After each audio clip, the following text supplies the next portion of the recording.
Hey friends, I'm Rebekah. And I'm Gabe. And we're so excited to be a part of your Advent season talking about joy. Joy has been something that's been near and dear to us for several years, but especially 3 years ago when we brought our daughter Joy home from China.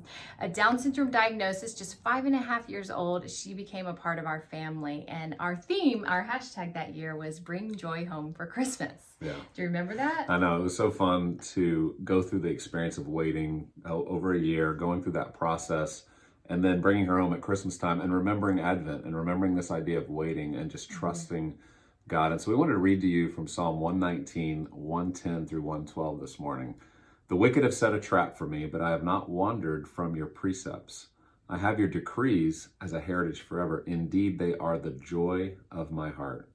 I am resolved to obey your statutes to the very end.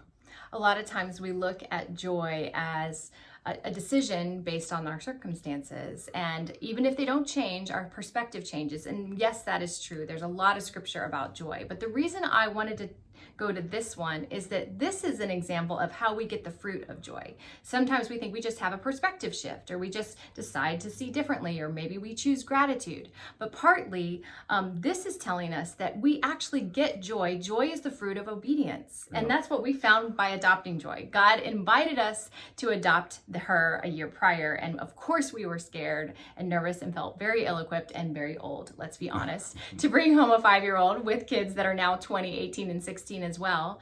But the obedience, the statutes, the decrees brought joy in itself. Yeah. And we brought her home. She became a joy bomb that went off in our home. She was all things kind of bringing the fruit of joy into our lives because we obeyed God. And that's a way to look at how we can receive joy. Yeah, so during this Advent, we encourage you, consider what are some of those areas in your life that you just need to follow through with what God's asking you to do, even if you don't know what the result will be, even if it might mean you go through a struggle or a challenge or some uncertainty, but just learning that you can trust Him, and when you obey Him, He will bring joy through that journey.